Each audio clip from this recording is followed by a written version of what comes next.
سب سے پہلے آپ سب مومنات کی خدمت میں میرا سلام ہو اور ایک سورہ فاتحہ آپ لوگ پڑھ کے بخشیں غنچہ زرغام بنت زرغام حیدر کی روح کے لیے اور تمام جملہ مرحومین مرحومینات کے لیے۔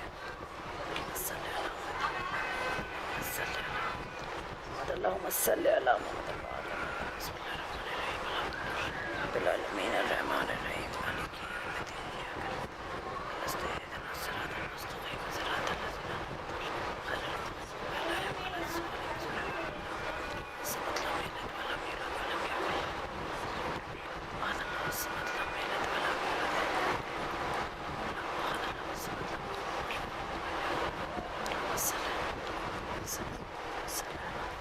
اور آپ لوگ تھوڑا تھوڑا آگے آ جائیں، پیچھے جو لوگ ہیں نا وہ تھوڑا آگے آ جائیں، بچیاں تھوڑا آگے آ جائیں، تھوڑی جگہ بن جائے گی اور جو پیچھے آنے والے ہیں ان کے لیے بھی، ان کو بھی آسانی ہوگی۔ تھوڑا اور آگے آ جائیے۔ ایک صلوات پڑھیے محمد وآلہ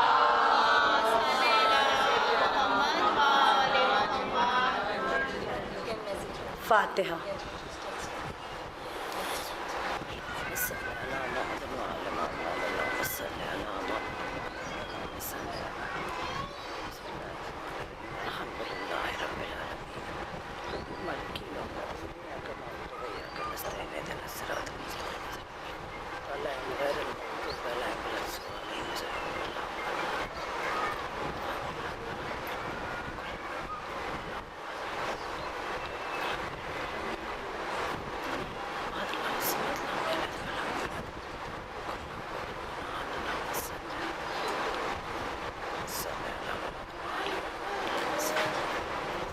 اعوذ باللہ من الشیطان الرجیم بسم اللہ الرحمن الرحیم الحمد للہ رب العالمین الصلاۃ والسلام علی سید المرسلین سیدنا و نبینا و شفیعنا ابو القاسم محمد صلی اللہ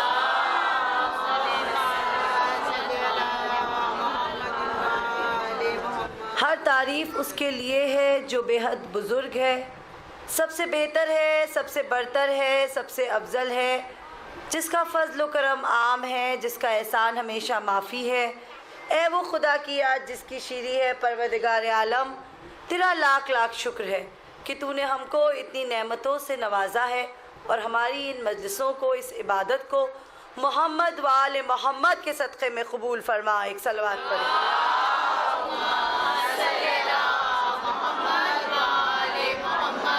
اللہم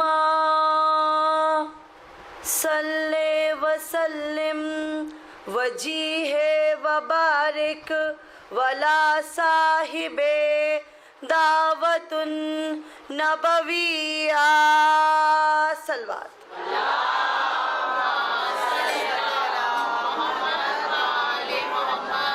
وصولت الحیدریہ والعصمت الفاطمیہ والحلم الحسنیہ وشجاعت حسینیہ والعبادت سجادیہ والموصور الباقریہ والآثار الجعفریہ والعلوم الکاظمیہ والضمانات الرضویہ والجود تقویہ والنقابت نقویہ والہیبت العسکریہ والغیبت المہندیہ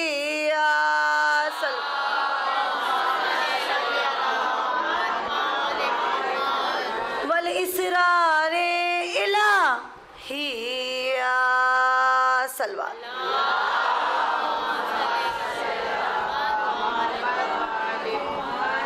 سب سے پہلے آپ سب مومنات کی خدمت میں میرا سلام ہو، اور جیسا کہ ہمارا عقیدہ ہے کہ جب ہم اس فرش عزا کو بچھاتے ہیں تو کوئی آئے یا نہ آئے، لیکن وہ بی بی، وہ شہزادیاں، ہمارے وہ امام ضرور تشریف لاتے ہیں.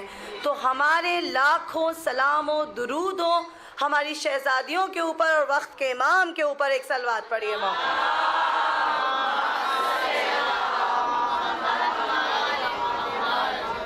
بسم اللہ الرحمن الرحیم. ان ھذا اللہ والبلاء المبین وفدینہ بذبح عظیم وترکنا علیہ فی الآخرین سلام علی ابراہیم. ابھی میں نے آپ کے سامنے سورہ الصفات کی 4 آیتوں کی تلاوت کرنے کا شرف حاصل کیا، اور یہ ایک بہت ہی بہترین سورہ ہے، یہ کمالات کا سورہ ہے، کیونکہ اس سورے میں اللہ نے کچھ خاص بیان کیے ہیں.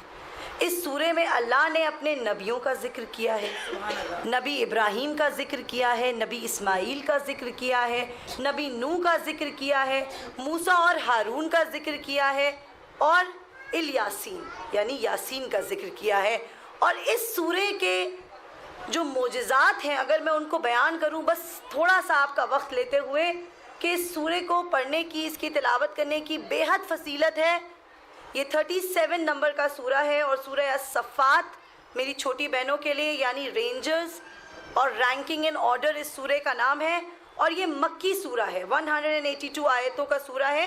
اور ابھی میں نے آپ کے سامنے 106 سے لے کے 109 تک آیت کی تلاوت کرنے کی عزت حاصل کی. یہ سورے کے اتنے کمالات کیوں ہیں؟ اللہ اس سورے میں نیک عمل کرنے والوں کے فضائل بیان کر رہا ہے، اور اللہ اس سورے میں شیطان کے ماننے والوں کو جہنم کی آگ سے آگاہ کر رہا ہے. اور اللہ اس سورے میں ایک خاص اعلان کر رہا ہے. اللہ کیا اعلان کر رہا ہے؟ اللہ کہہ رہا ہے وَحِفْظٍ مِّن كُلِّ شَيْطَانٍ مَارِدٍ. آیت نمبر 7 اس سورے کی.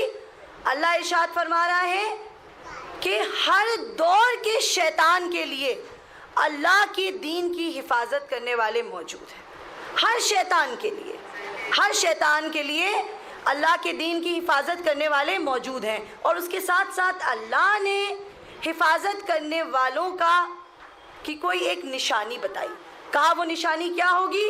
کہا اِلَّا لَهِ الْعِبَادِهِ الْمُخْلِصِينَ. نشانی یہ ہوگی کہ جو اللہ کے دین کی حفاظت کرنے والے بندے ہوں گے وہ مخلصین میں سے ہوں گے. مخلصین یعنی اگر ہم اس کے معنی دیکھیں کہ مخلصین کے معنی کیا ہوتے ہیں، تو بتایا کہ اللہ کے دین کی حفاظت کرنے والے جو بندے ہوں گے وہ پاک و طاہر بندے ہوں گے، یعنی وہ ایسے بندے ہوں گے نجاست جن سے بہت دور ہوں گے. ایک صلوات پڑھیے محمد.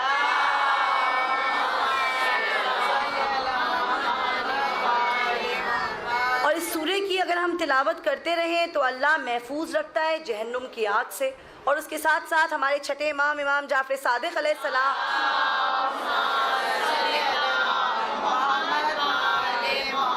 امام کا یہ قول ہے کہ اگر اس سورے کو کوئی فرائیڈے کے روز پڑھے، جمعے کے روز پڑھے، اور اس کے بعد سورے کی تلاوت کرنے کے بعد مان لیجئے کہ اس کو موت آ جائے، تو وہ جس انسان نے اس سورے کی تلاوت کی ہوگی اللہ اس کو شہیدوں میں شمار کرے گا. اللہ اس کا شمار شہیدوں میں کرے گا. بہت بڑی بات ہے. اور کیوں نہ اس سورے کی اتنی فضیلت ہو؟ کیونکہ اس سورے میں اللہ نے ایک عظیم قربانی کا ذکر کیا ہے. کیونکہ اللہ کیا ارشاد فرما رہا ہے؟ اللہ یہ ارشاد فرما رہا ہے اپنے نبی ابراہیم سے، اپنے نبی سے ابراہیم سے ارشاد فرما رہا ہے کہ جب حضرت ابراہیم علیہ السلام نے اپنے بیٹے اسماعیل کو اپنا خواب بتایا، اس کی وضاحت مجھے زیادہ نہیں کرنی ہے کیونکہ صاحب علم کا مجمع ہے. بتایا کہ بیٹا میں نے خواب دیکھا ہے کہ میں تمہیں ذبح کر رہا ہوں. اسماعیل نے جواب دیا کہ اے بابا جان بسم اللہ کیجئے. اللہ والے ایسے ہوتے ہیں. اور اس کے بعد جب ذبح کرنے کے لیے آئے آنکھوں پہ پٹی باندھ لی، اور اس کے بعد جب ذبح کر دیا تو اللہ نے قرآن کی ایک آیت نازل کی. اللہ نے قرآن کی ایک آیت نازل کی، اور وہ آیت کیا بتا رہی تھی؟ وہ آیت یہ بتا رہی تھی کہ اے ابراہیم یقیناً تمہیں ایک بہترین قربانی کے لیے چنا گیا ہے، اور ہم نے تمہاری قربانی قبول کی. اور اس کے بعد کیا بتایا؟ کہا ہم نے تمہاری قربانی کو ایک ذبح عظیم سے تبدیل کر دیا، کیونکہ دمبا ذبح ہو گیا تھا، حضرت اسماعیل کی جان بچ گئی تھی. بتایا کہ ہم نے تمہاری قربانی کو ایک ذبح عظیم سے تبدیل کر دیا جو تمہاری ہی آنے والی نسلوں میں سے ہوگا. اور اے ابراہیم تم پہ ہمارا سلام ہو. ایک صلوات پڑھیے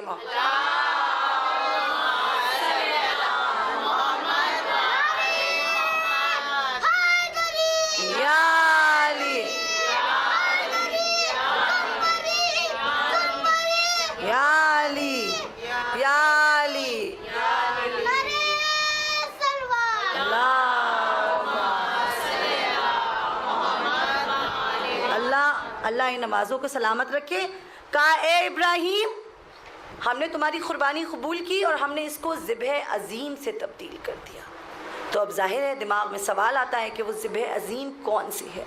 وہ کون سی ایسی قربانی ہے جس کے فضائل اللہ قرآن مجید میں پڑھ رہا ہے؟ کہا وہ ایک بہترین قربانی ہوگی.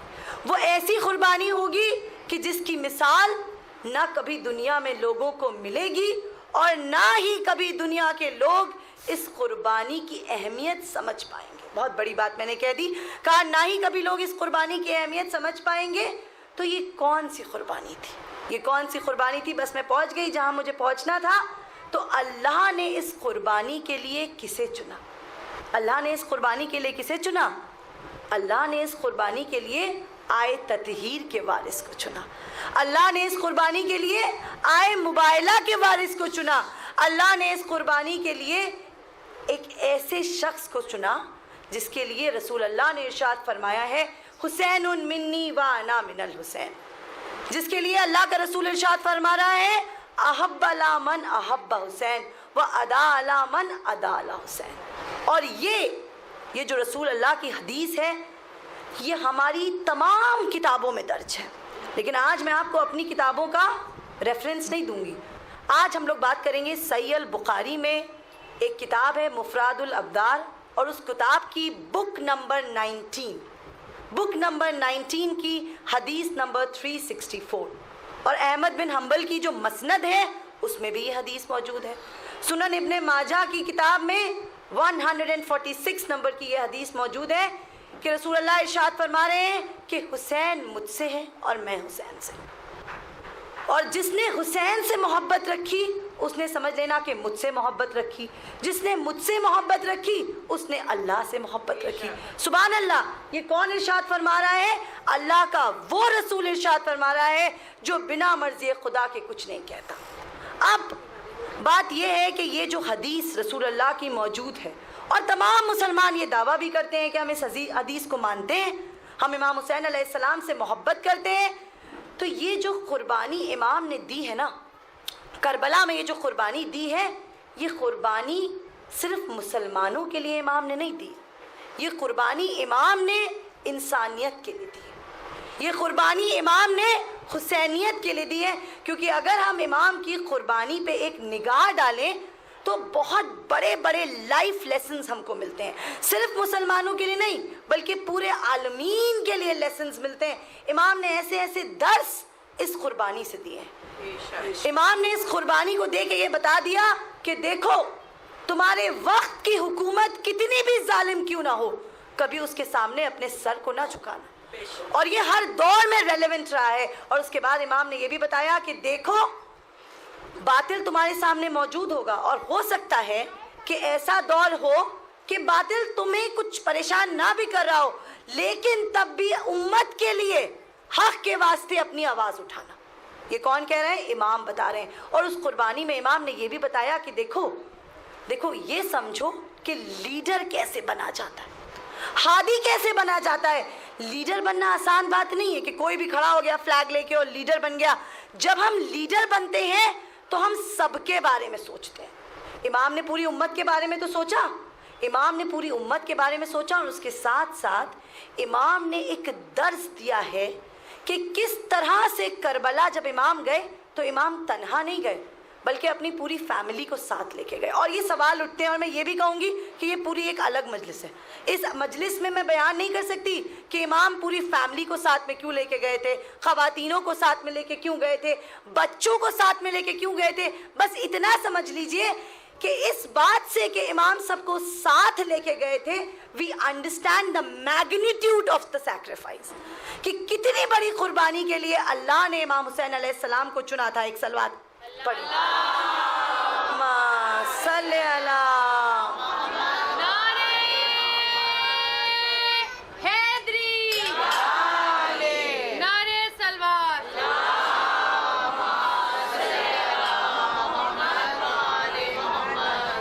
فیملی کو لے کے امام گئے تھے. تو اس سے اس سیکریفائس کی جو بلندی ہے وہ ہم کو سمجھ میں آتی. آسان بات نہیں تھی. وہ بیویاں جو کبھی گھر سے باہر نہیں نکلی تھیں, امام ان کو اپنے ساتھ لے کے گئے تھے. کربلا ریلیشن شپس کا ہمیں درس دیتی ہے. ذرا سوچئے دوستی کیسے نبھائی جاتی ہے. حبیب ابن مظاہر کی اور امام حسین علیہ السلام کی دوستی دیکھیے, دوستی کیسے نبھائی جاتی ہے, رشتے کیسے نبھائے جاتے ہیں, چھوٹے بڑوں کا لحاظ کیسے کرتے ہیں, اور بڑے چھوٹوں سے کس طرح سے پیش آتے ہیں, کس طرح سے بات کرتے ہیں. یہ سب درس ہم کو کربلا دیتی ہے. اور یہ سب درس ہم کو جو ملتے ہیں وہ زمین کربلا کی سرزمین سے ملتے ہیں. ارے کرے جو کوئی ہم سری, کسی کی کیا مجال ہے, حسین ہر لحاظ سے جہاں میں لاجواب ہے.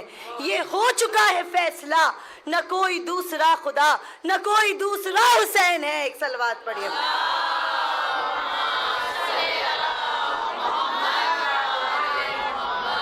کربلا بلندی کا نام ہے. بس میں اپنے عنوان پہ آ گئی. میں نے تھوڑا زیادہ وقت لیا اپنے عنوان پہ آنے کے لیے. آج کی اس مجلس میں جو میرا موضوع رہے گا, جو میرا عنوان رہے گا, ہم کربلا کی تاریخ پہ ایک نگاہ ڈالیں گے, اور ہم کربلا کی تاریخ کو ایکسپلور کریں گے امام حسین علیہ السلام کے روضے کے لحاظ سے, کہ کس طرح سے بعد شہادت امام حسین علیہ السلام امام حسین کا روضہ کس طرح سے تعمیر ہوا, اور کتنی بار ظالموں نے اس کو منہدم کرنے کی کوشش کی.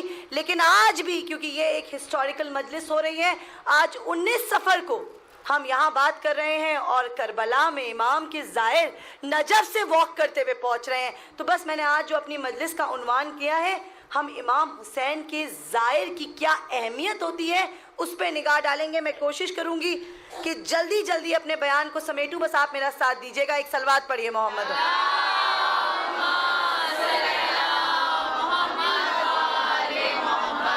ہے جس کی فکر کربلا, حسین وہ دماغ ہے. یہ پنجتن کی انجمن کا 5واں چراغ ہے. حسن کا پہلا ہم سفر, علی کا دوسرا پسر, امام تیسرا حسین ہے, نہ پوچھئے کہ کیا حسین ہے. ایک صلوات پڑھی.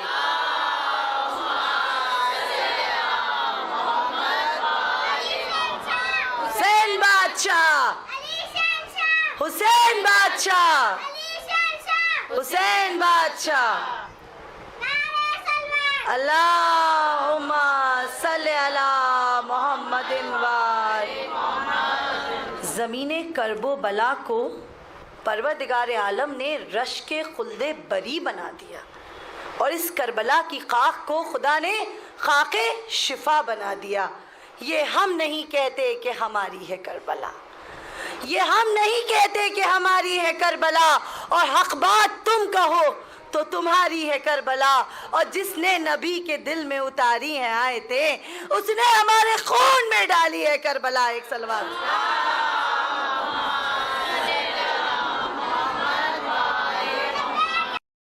لبیک یا حسین, لبیک یا حسین, لبیک یا حسین. خدا ان آوازوں کو سلامت رکھے, خدا ان بچوں کو سلامت رکھے, خدا ان عزاداروں کو سلامت رکھے. ایک صلوات پڑھیے ماں.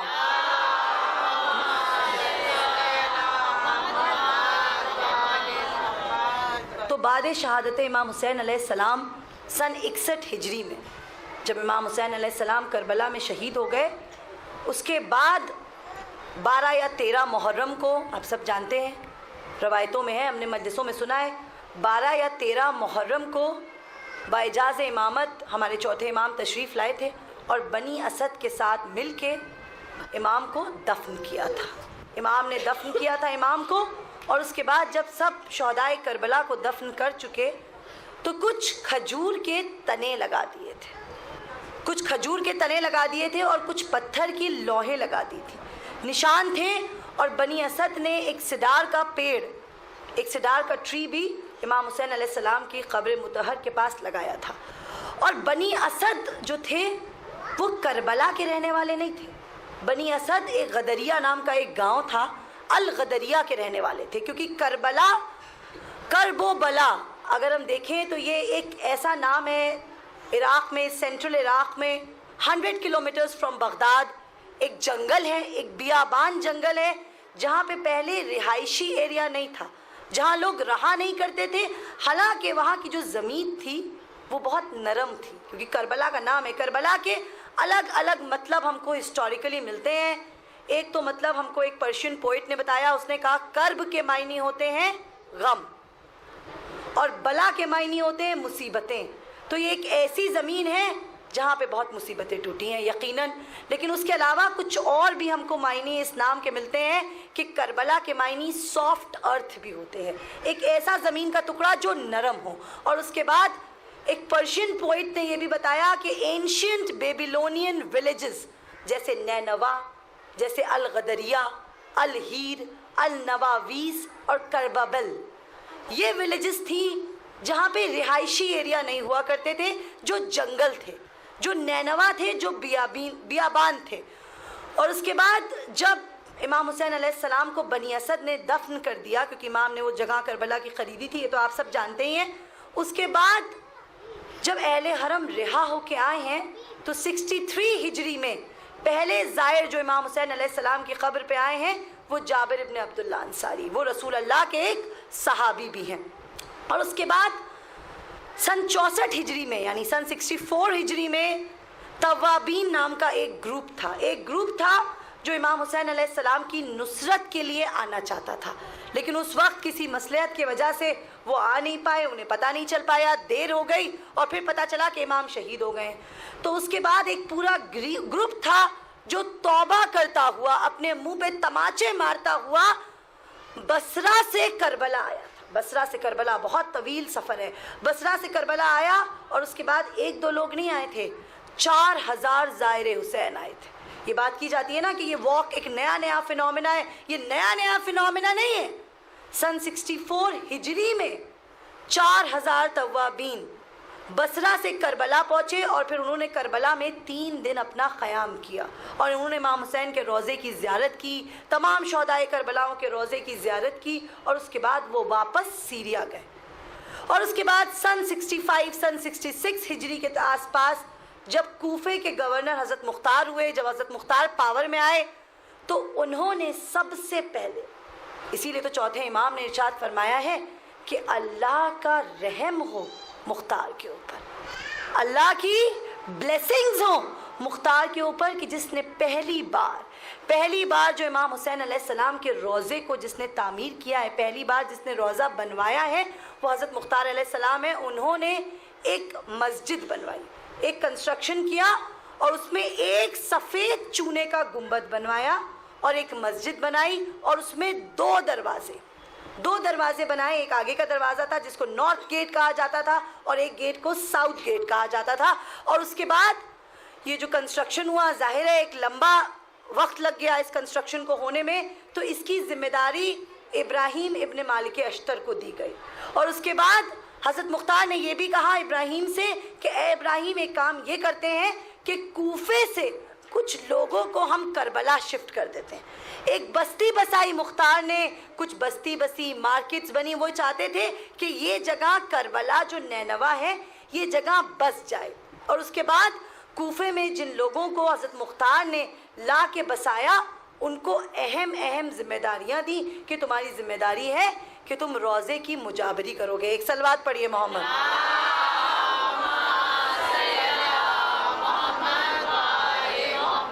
دھیرے دھیرے بستی وقت بیتتا گیا اور اس کے بعد ایک ایسا دور آنے لگا، ایک ایسا دور کہا جاتا ہے کربلا کی ہسٹری میں، کیونکہ ہسٹری بہت 1400 سال کی ہے، ایک مجلس میں بیان نہیں کر سکتی، اس لیے جلدی بیان کروں گی. ایک ایسا دور آیا ہے کہ 147 ہجری سے لے کے 247 ہجری تک جو کربلا کا دور رہا ہے نا وہ ظلم و جور کا دور رہا ہے. ویسے تو کربلا کی ہسٹری میں ایسے بہت سے بڑے بڑے لمبے طویل پیریڈز آئے ہیں جو بہت ظلم و جور کا وقت تھا، لیکن یہ پہلا ظلم و جور کا جو وقت آیا ہے کربلا میں وہ 147 ہجری سے لے کے 247 ہجری تک آیا ہے، کیونکہ اس دور میں بنی عباس کی حکومت آئی. ابو جعفر ابن محمد جس نے پہلی بار، خدا لعنت کرے اس ملعون پہ، پہلی بار امام حسین کے روضے کو منہدم کرنے کے لیے آیا. اس کے بعد مہدی عباس کا جب دور آیا تو انہوں نے امام حسین کا روضہ پھر سے تعمیر کروایا. ہارون رشید کا جب دور آیا تو اس نے پھر سے روضے کو منہدم کرنے کی کوشش کی. اس کے بعد الممنون کا جب دور آیا، کیونکہ اس کے بھائی کے ساتھ لڑائی تھی، امین کے ساتھ، وہ ابھی پڑھنے کا وقت نہیں ہے، تو وہ یہ چاہتا تھا کہ وہ کچھ اس طرح کے کام کرے کہ وہ لوگوں میں فیمس ہو جائے، پاپولر ہو جائے. تو اس نے کیا کیا، اس نے پھر سے کوئی معرفت سے نہیں لیکن ظاہری طور پہ لوگوں کو دکھانے کے لیے اس نے امام حسین علیہ السلام کے روضے کا کنسٹرکشن پھر سے کروایا جو ہارون الرشید نے منہدم کر دیا تھا. اور یہ اس طرح سے دور چلتا گیا. لیکن ایک ایسا پیریڈ آیا ہے 232 ہجری سے لے کے 247 ہجری تک جو سب سے مشکل وقت امام حسین علیہ السلام کے روضے کے لیے آیا ہے، کیونکہ وہ متوکل عباسی کا دور تھا. وہ متوکل، کیونکہ پوری تاریخ پڑھنا ابھی پاسبل نہیں ہے، لیکن متوکل عباسی کے دور میں جو ظلم ہوئے وہ میں ذکر کرنا چاہتی ہوں. 4 مرتبہ اس نے امام حسین علیہ السلام کے روضے کو منہدم کرنے کی کوشش کی، اور اس نے پورے آرمی بنائی تھی جن کی ذمہ داری یہ تھی کہ وہ بس جا کے یہ دیکھیں کہ کون سی بستی ہے جو کربلا کے آس پاس بس گئی ہے، کون سے لوگ ہیں جو کربلا کے آس پاس رہ رہے ہیں. اور آئے دن جس طرح سے آج لوگ کشمیر کے ساتھ بہت سولیڈارٹی کرتے ہیں اور کہتے ہیں کہ کشمیر کے گھر کا ہر ایک جوان، کوئی نہ کوئی ایک جوان جیل میں ہے، اسی طرح سے اس دور میں کربلا کی اس چھوٹی سی جگہ میں جو لوگ رہا کرتے تھے ان کے گھر کا ہر ایک جوان کو لے جا کے متوکل عباسی قید کر دیتا تھا. اور اس نے اپنا ایک گورنر بنایا جس کا نام تھا ابراہیم دیزج. اور ابراہیم دیزج کو اس نے ذمہ داری دی کہ جاؤ دیکھ کے آؤ کیا چل رہا ہے، جاؤ دیکھ کے آؤ، پتہ کرو کہ لوگ زیارت کے لیے جا رہے ہیں کہ نہیں جا رہے. ابراہیم دیزج نے آ کے بتایا کہ بادشاہ لوگ تو ابھی بھی زیارت کے لیے جا رہے ہیں. لوگوں کا آپ حوصلہ دیکھیے، لوگوں کی آپ معرفت دیکھیے. کہا کوئی بات نہیں، ایک کام کرو، ہارون المنورہ ایک شخص تھا جو تیر اندازی کے لیے مشہور تھا. کہا ایک کام کرو، ہارون کو لے کے جاؤ اور 1 لاکھ کا لشکر لے کے جاؤ تیروں کے ساتھ، اور اس کے بعد جو بھی زائر حسین کے روضے پہ آئے ہوں ایسے تیر برسانا کہ لگے کہ تیروں کی بارش ہو رہی ہے. ادھر ہارون رات میں سوئے، انہوں نے خواب میں دیکھا کہ رسول خدا تشریف لائے اور ارشاد فرما رہے ہیں کہ اے ہارون حسین کی قبر مطہر پہ تیروں کو نہ برسانا. لیکن ذرا سوچئے کہ ایسے ظالم رہے ہیں، ایسے لوگ رہے ہیں، ایسے دہشت گرد رہے ہیں کہ رسول خواب میں آ رہے ہیں. اس کے باوجود اگلے دن ہارون تیروں کو لے کے وہاں پہ آ گئے اور 1 لاکھ تیر امام حسین علیہ السلام کے روضے کی طرف بڑھے. تو روایت میں ہے کہ ان تیروں نے امام حسین علیہ السلام کے روضے کا 7 بار طواف کیا اور پیچھے مڑ کے واپس پوری اس آرمی کو غرق کر دیا جو ابراہیم دیزج لے کے آیا تھا ایک سلوات پر.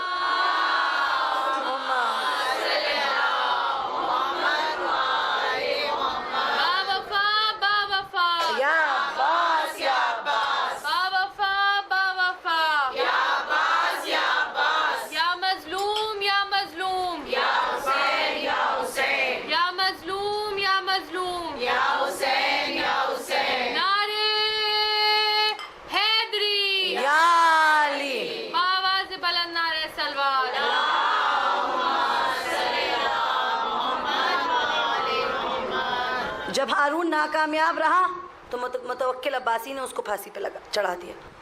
اس کے بعد ابراہیم دیزج سے کہا کہ اگر تم چاہتے ہو کہ گورنر رہو تو کوئی ترکیب نکالو کہ جس سے ہم حسین کے روضے کو منہدم کر سکیں. اور اس کے بعد دوسری ترکیب نکالی. کہا یہ کرتے ہیں بادشاہ، یہ کرتے ہیں کہ اب ہم واٹر ٹینکرز لے کے جاتے ہیں، پانی کے ٹینکرز لے کے جاتے ہیں اور ہم پورے روضے کو پانی سے ڈھا دیتے ہیں. اور اس کے بعد اس زمانے میں 100 واٹر ٹینکرز لے کے ابراہیم دیزج امام کے روضے کے پاس آیا اور اس نے اس کے بعد ان ٹینکر سے جب پانی کو نکالا تو پانی نے 7 مرتبہ چکر لیے. اسی لیے آج امام حسین علیہ السلام کے روضے کے اطراف کی جو جگہ ہے نا اس کو الحائر کہتے ہیں, کیونکہ حائر کا مطلب ہوتا ہے the confused one. کیونکہ وہ الحائر اسی لیے نام پڑا ہے, ایک تو یہ کہ الہیر پہلے کربلا کا نام تھا اور اس کے بعد الحائر نام اس لیے پڑا کہ جب پانی آیا امام حسین علیہ السلام کے روضے مبارک کی طرف تو 7 مرتبہ چکر لیے اور پانی ایسا کنفیوز تھا کہ اسے سمجھ میں نہیں آ رہا تھا کیا کرے, اور اس کے بعد وہ پانی وہیں رک گیا اور اس نے امام حسین علیہ السلام کا روضہ وہ منہدم نہیں کر پایا. بہت سی ترتیبیں نکالی اور بہت بار اس نے منہدم کیا بھی ہے امام کے روضے کو. وہ ایک دور بہت مصیبت کا دور رہا ہے. اور اس کے بعد ایک نام آتا ہے, ایک مولا کے چاہنے والے کا نام آتا ہے عداء الدولہ. عداء الدولہ کا نام کربلا کی تاریخ میں درج ہے کہ جب متوکل عباسی نے مولا کے روضے کو منہدم کرنے کی کوشش کری تو عداء الدولہ نے آ کر کے میجر لارج سکیل کنسٹرکشن کروائے اور واپس سے تعمیر کروائی. یہاں پہ لوگ آتے تھے, ظلم اور ایسے ظلم اور جور کے دہشت گرد آتے تھے اور حسین کے روضے کو منہدم کرنے کی کوشش کرتے تھے, لیکن ان کے ناپاک ارادے کبھی کامیاب نہیں ہو پائے کیونکہ مولا کے چاہنے والے آتے تھے اور پھر سے تعمیر کرواتے تھے. ذرا جوش دیکھیے لوگوں کا, جذبہ دیکھیے. علاء الدولہ نے پہلی بار جو زری تھی, جو حضرت مختار علیہ السلام نے جو زری چونے اور پتھر کی بنوائی تھی, انہوں نے سب سے پہلے اس زری کو, اس گنبد کو ووڈن کنسٹرکشن سے بنوایا. اور عداء الدولہ نے پہلی بار ووڈن زری امام حسین علیہ السلام کی قبر مطہر کے اطراف میں بنوائی اور امام حسین کی روضے میں 3 بار زریاں بدلی ہیں. یہ پہلی زری تھی جو عداء الدولہ نے ووڈن کنسٹرکشن کی بنائی. اس کے بعد 307 ہجری میں وہ ایک ایکسیڈنٹ بہت ہی مشہور ہے کہ 2 شمعیں تھیں جس سے وہ جو امام کی ووڈن زری تھی اس کے بعد وہ جل گئی تھی, اور اس کے بعد دھیرے دھیرے کر کے پھر سے کنسٹرکشن سٹارٹ ہوئے. ایسا نہیں ہوا ہے کہ چاہنے والے نہیں آئے, ایسا نہیں ہوا ہے. ایک اویس تھے, اویس نے پہلی بار جو امام حسین علیہ السلام کا روضہ تھا اس کی گنبد کو گولڈ میں کور کروایا تھا, گولڈ میں پلیٹ کروایا تھا. اور اس کے بعد 750 ہجری سے لے کر کے جو 900 ہجری یا میں کہوں 1000 ہجری تک کا جو وقت رہا ہے وہ اچھا وقت بھی رہا ہے. یہ اچھا وقت رہا ہے. یہ وقت اچھا کیوں رہا ہے؟ کیونکہ اس وقت 2 حکومتیں تھیں, ایک صفاوید ڈائنسٹی تھی اور ایک آٹومن ڈائنسٹی تھی. آٹومن میں یہ کہوں کہ سمجھ لیجئے کہ کربلا کے عراق کے لوگ تھے جو دشمنان اہل بیت تھے, اور صفاوید ڈائنسٹی جو تھی وہ ایران کی ڈائنسٹی تھی جو امام کو چاہتے تھے, جو محب اہل بیت تھے. تو ان لوگوں کے بیچ میں ایک جنگ رہی ہے, ایک کنٹینیوس جنگ رہی ہے. جب صفاوید ڈائنسٹی کے لوگ پاور میں آئے ہیں امام حسین علیہ السلام کے روضے کی تعمیر ہوئی. مولا عباس کی شرائن بھی اسی وقت ڈیولپ ہوئی, اور جب آٹومن امپائر کے لوگ پاور میں آئے انہوں نے امام حسین علیہ السلام کے روضے کو منہدم کرنے کی کوشش کی ہے.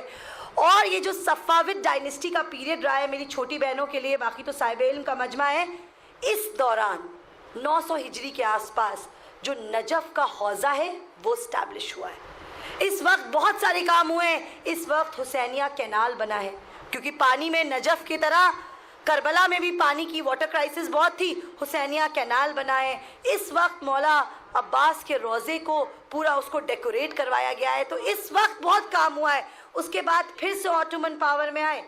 جب آٹومن پھر سے پاور میں آئے انہوں نے پھر سے منہدم کرنے کی پوری کوشش کی. اور ایک ایسا وقت, ایک ایسی تاریخ آتی ہے سن 1200 ہجری میں جس میں عبدالعزیز سعود نے 12,000 وہابیوں نے اٹیک کیا تھا کربلا کے اوپر, امام حسین علیہ السلام کے روضے کے اوپر. ذرا سوچئے, رسول کے نواسے کی قبر کے اوپر 12,000 لوگ جو اپنے آپ کو مسلمان کہتے ہیں وہ اللہ اکبر چلاتے ہوئے گئے تھے, اور انہوں نے امام حسین علیہ السلام کے روضے سے سب کچھ لوٹ لیا, سب کچھ لوٹ لیا. اور ایسا نہیں کہ لوٹ کے چلے گئے اور کسی نے اس کی مذمت نہ کی ہو, کیونکہ فتح علی شاہ جو ایران کا شاہ تھا اس نے بہت تگڑی مذمت کی, اور اس کے بعد آٹومنز کی بہت تگڑی خبر لی. اور کچھ ایسے سال رہے ہیں جس میں عراق میں جو کربلا ہے وہ فتح علی شاہ کی حکومت میں آ گیا تھا. ایک طریقے سے اس کی آٹونومی ہو گئی تھی, اور وہ وقت بھی بہت پیارا وقت رہا ہے کہ جس وقت اس کی آٹونومی رہی ہے زیارتیں کھلی ہیں, لوگ زیارت پہ گئے ہیں. ایک صلوات بھیجیے محمد.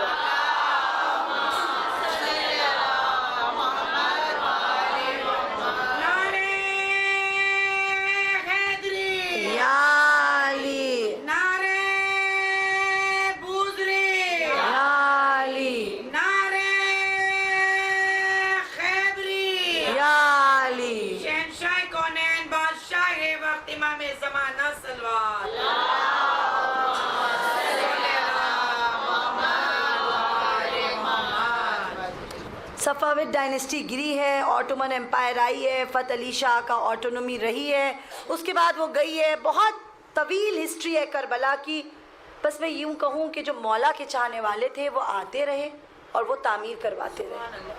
اور اس کے بعد ایک ایسا دور, کیونکہ اس کا ذکر کیے بنا تو کربلا کے امام حسین علیہ السلام کے روضے کی تاریخ پوری بیان ہو ہی نہیں سکتی, کہ جو ایک باتسٹ رجیم رہی ہے, جو صدام حسین کی رجیم رہی ہے 35 ایئرز. یہ ایسا دور رہا ہے, ذرا سوچئے کہ جو نجف کے حوزے کے مراجع وقت ہیں, انہوں نے یہ کہا کہ ہارون رشید کا زمانہ بھی رہا ہے اور متوکل عباسی کا زمانہ بھی رہا ہے, بہت دشمنان اہل بیت کا زمانہ رہا ہے, آٹومن امپائر بھی رہی ہے, لیکن جتنے ظلم صدام حسین کے زمانے میں محب اہل بیت پہ ہوئے ہیں نا, اتنے ظلم کبھی نہیں. لوگوں کو قید کیا گیا ہے, لوگوں کو قتل کیا گیا ہے. لوگ کہتے تھے تم ہمارے ہاتھ کاٹ دو گے تو ہم پیروں کے بل جائیں گے, تم ہمارے پیر کاٹ دو گے تو ہم رینگتے ہوئے جائیں گے, لیکن ہم امام حسین علیہ السلام کے روضے کی زیارت ضرور کریں گے. اور اس کے بعد ایک مرجع رہے ہیں محمد تقی شیرازی صاحب, انہوں نے اسٹڈی کر کے ایک بات, ایک اپنی ریسرچ کا ایک کنکلوژن نکالا تھا کہ یہ اتنے ظلم صدام حسین نے کیے تو یہ کس شجرہ کیا ہے صدام حسین کا. تو خدا کی قسم اس منبر سے میں تاریخ پڑھ رہی ہوں کہ جب شجرہ نکالا گیا ہے صدام حسین کا تو وہ ابو سفیان کے خاندان سے تھا. تو بس یہ بات سمجھ میں آ جاتی ہے, ابو سفیان کے خاندان سے تھا. 35 سال ظلم ہوئے, اور اس 35 سال کے بعد 2003 کے بعد جب صدام حسین کی حکومت ہٹی ہے اور جب یو ایس لیڈ انویژنز ہوئے, اس کے بعد بھی حالانکہ القاعدہ نے اٹیک کیا, SIS نے اٹیک کیا, لیکن میں یہ کہوں گی کہ 2005-06 کے بعد سچویشن امام حسین علیہ السلام کے روضے کی تھوڑی کنٹرول میں آئی ہے. اس وقت کے بعد سے رینوویشن سٹارٹ ہوئے ہیں. تو جب 2007 میں قم میں ایک کمیٹی بنی جس نے رینوویشن سٹارٹ کیے, تو وہ 8th میجر رینوویشن تھا جو امام حسین علیہ السلام کے روضے کا ہوا ہے. کیونکہ 1991 میں صدام حسین نے جب گولی باری کی تھی, تو جب ایک 1938 میں ایک شاہ تھا, شاہ کی جو زوجہ تھیں ایران کے وہ لوگ تھے, انہوں نے اپنی شادی کی مہر میں انہوں نے اپنے شوہر سے اپنی شادی کی مہر میں یہ کہا تھا کہ میں یہ چاہتی ہوں کہ تم امام حسین علیہ السلام کی روضے کے لیے ایک زری بنوا دو. اور ایک بے حد خوبصورت زری, اس کو بننے میں کچھ 5 یا 6 سال لگے تھے, جو انڈیا میں بنی تھی. اور وہ زری بن کے انڈیا سے, ذرا سوچئے, پانی کے جہاز سے اس دور میں کربلا پہنچی تھی. 1938 میں وہ زری کربلا پہنچی, بہت خوبصورت زری. اور 1991 میں جب صدام حسین نے گولی باری کی ہے تو بلٹس کے نشان امام کے روضے پہ آ گئے تھے. اور اس کے بعد جب 2005-06 کے بعد قم میں ایک کمیٹی بنائی گئی, اور اس کمیٹی میں یہ ذمہ داری دی گئی کہ اب امام حسین علیہ السلام کی روضے کے لیے ایک نئی زری کی تعمیر ہوگی. تو اس کمیٹی میں بہت سے لوگ تھے, لیکن میں خاص طور سے آج ذکر کرنا چاہوں گی محمود فراشین کا. یہ اگر آپ لوگ جا کے سرچ کیجئے گا, محمود فراشین ایک ایرانین آرکیٹیکٹ ہے اور وہ ایک پینٹر بھی ہے. آپ نے اکثر ایک پینٹنگ دیکھی ہوگی جو ایک زلجنا کی پینٹنگ ہے, جس میں اہل حرم گریا کر رہے ہیں, زلجنا لوٹ کے آیا ہے. تو یہ پینٹنگ, وہ ایک آرٹسٹ ہے, یہ پینٹنگ بھی محمود فراشین نے بنائی ہے, اور اس نے امام حسین علیہ السلام کی زری کا وہ چیف ڈیزائنر تھا.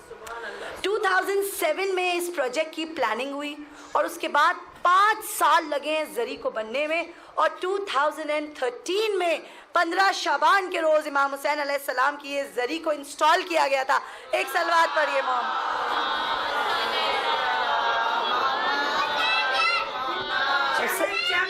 زندہ باد علی علی علی علی ڈگر ڈگر گلی گلی علی علی علی علی داماد پیغمبر علی علی داماد پیغمبر علی علی زہرا کے شوہر علی علی جبریل کے ٹیچر علی علی حسنین کے بابا علی علی آقائے ابو ذر علی علی مولائے قمبر علی علی وہ ساقی کوثر علی علی کعبے کے اندر علی علی مردوں کو جلا دے علی علی مردوں کو جلا دے علی علی ہم سب کا مولا علی علی ہم سب کا مولا علی علی ہم سب کا آقا علی علی ذرا زور سے بولو علی علی ایک بار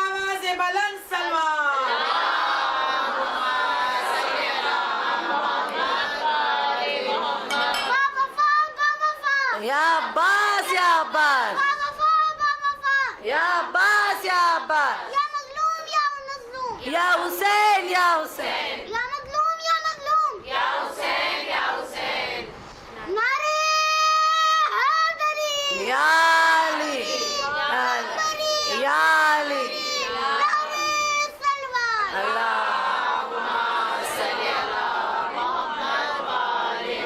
خدا نعرہ حیدری کو سلامت رکھے، کیونکہ جب 2013 میں 15 شعبان کو زری انسٹال ہوئی ہے تو نعرہ حیدری کے ساتھ ہی انسٹال ہوئی تھی.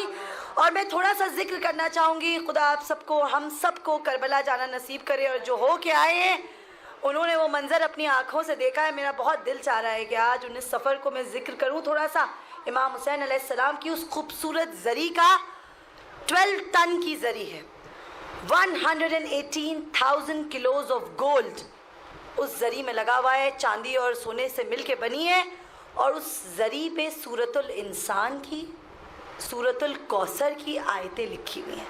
اللہ کے 99 نام لکھے امام حسین علیہ السلام کی زری میں، اور زیارت ناہیہ کے بھی کچھ پارٹس لکھے. اور جو امام کی زری ہے، وہ جو روضہ ہے اس کے اطراف کی جو جگہ ہے، جیسے میں نے آپ کو بتایا، اس کو الحائر کہتے ہیں. اور امام کی زری کے پیتیانے، امام کے روضے میں جناب علی اکبر کی قبر ہے، اور امام کے روضے میں جناب علی اصغر کی قبر ہے.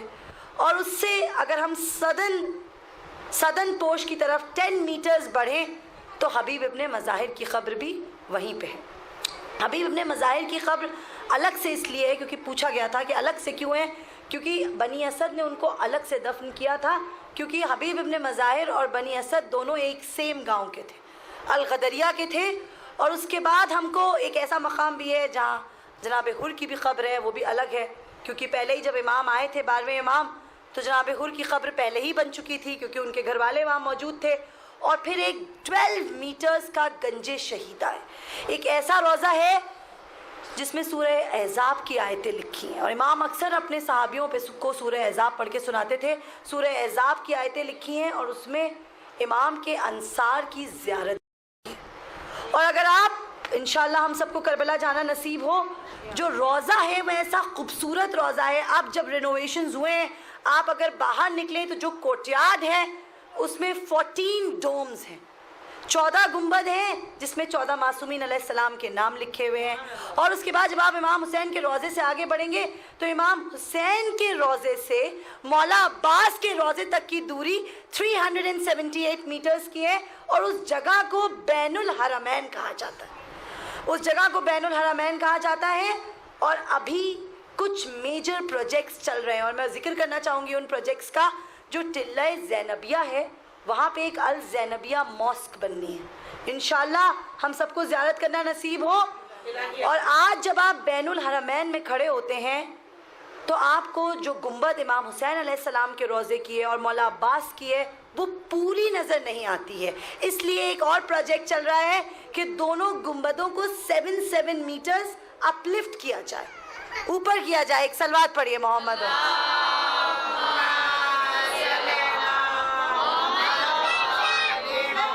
اچھا، حسین بادشاہ، حسین بادشاہ.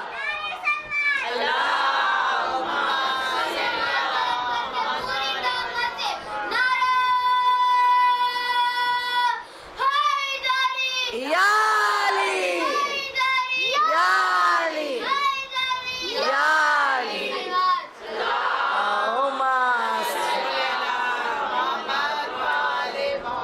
بس بہت جلدی میں اپنی بات کو سمیٹوں گی، مجھے آپ کے وقت کا پورا اندازہ ہے، بس بیان کر لوں جو کرنا چاہتی ہوں.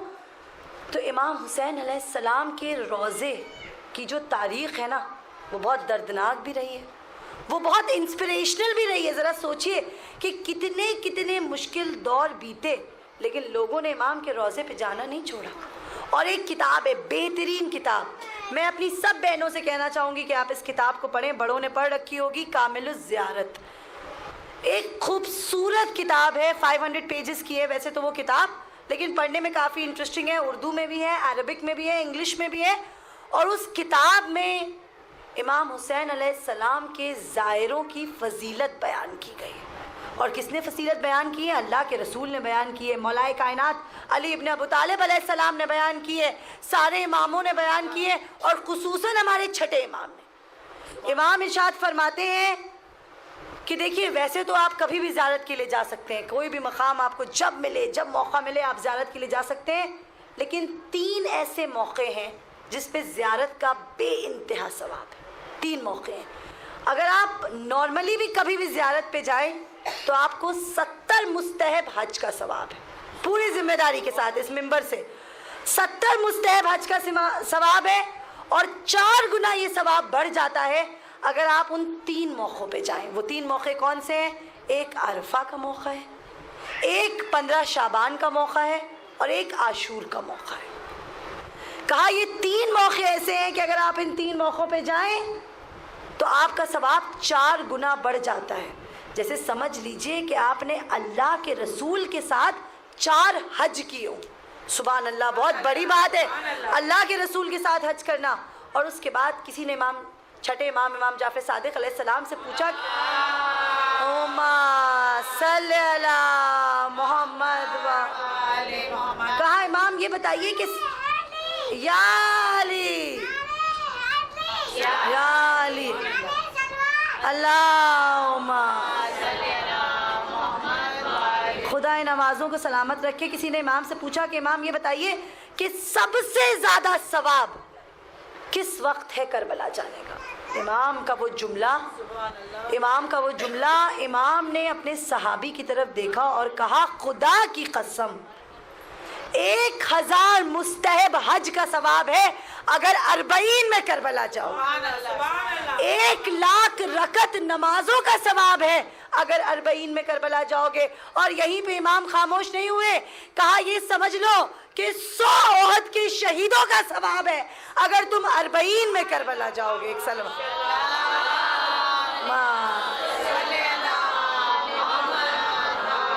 اور اس کے بعد امام نے اس کو ایسے ایکسپلین کیا, بس میں آپ کا زیادہ وقت نہیں لوں گی, میں نے اپنا وقت پورا لے لیا ہے. امام نے, بچے آپ لوگ بیٹھ جائیے, ایک صلوات پڑھیے محمد وآل محمد.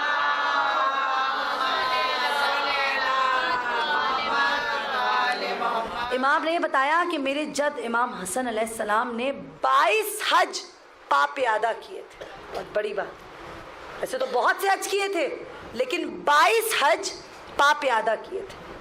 مدینے سے امام مکہ تک پیدل جاتے تھے. کہا 22 حج پا پیادہ کیے ہیں. اور اس کے بعد یہ بتایا کہ ایک مرتبہ امام حج کر رہے تھے, امام حج میں طواف کر رہے تھے اور آخری طواف بچا تھا. جیسے ہی امام آخری طواف کے لیے آگے بڑھنے لگے ویسے ہی کسی نے آواز دی کہ ہے کوئی اللہ کا بندہ جو میری مدد کر دے, میں بھوکا ہوں مجھے کھانا دے دے. اس کے بعد کہا کہ ہے کوئی اللہ کا بندہ جو میری مدد کر دے, میرے پاس کپڑے نہیں ہیں مجھے کپڑے دے دے, مجھے لباس دے دے. اس کے بعد کہا ہے کوئی اللہ کا بندہ جو میری مدد کر دے, میرے پاس جوتے نہیں ہیں مجھے نالین دے دے. بس ایک مرتبہ امام نے اس کے جانب دیکھا اور اس کے جانب دیکھ کے امام نے اپنا طواف روک دیا. پوری ذمہ داری کے ساتھ, کامل الزیارت سے پڑھ رہی ہوں, امام نے اپنا طواف روکا اور امام اس کو لے کے کہیں گئے. اور اس کے بعد ادھر جب امام گئے تو ذرا سوچئے جو امام کے ساتھ حج کر رہے ہوں گے وہ حاجی تھے, کافی حج کر چکے ہوں گے, امام کے ساتھ حج کر رہے ہیں, بڑے بڑے علماء تھے, بڑے بڑے فقہا تھے, بڑے بڑے طالب علم تھے. اور اکثر جو فقہا رہے ہیں ان کی ایک شخصیت رہی ہے کہ وہ امت کی اصلاح کرتے کرتے امام کی اصلاح کرنے لگتے ہیں. کہا یہ دیکھیے نواسہ رسول اللہ کے گھر کا حج کا طواف چھوڑ کے چلے گئے. سب میں چیما گوئیاں ہونے لگیں, لوگ ڈسکس کرنے لگے. اور اس کے بعد کہا کہ واپس آنے دیجیے, ہم امام سے پوچھیں گے.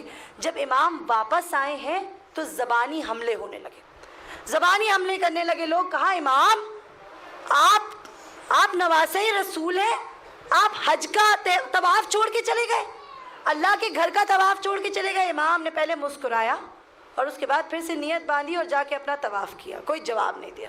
اور طواف کرنے کے بعد امام جب آئے واپس تو اس کے بعد لوگوں کی طرف ایک نگاہ ڈالی اور اس کے بعد کہا کہ یہ بتاؤ کیا تم نے میرے نانا رسول اللہ کی حدیث نہیں سنی؟ اگر میں سارے احکام, طواف حج کا ایک احکام ہے, جب میں سارے احکام بجا لاؤں گا تو مجھے ایک حج کا ثواب ملے گا. میں ابھی بھوکے کو کھانا کھلانے گیا تھا تو مجھے ایک حج کا ثواب ملا, کیونکہ وہ مسکین تھا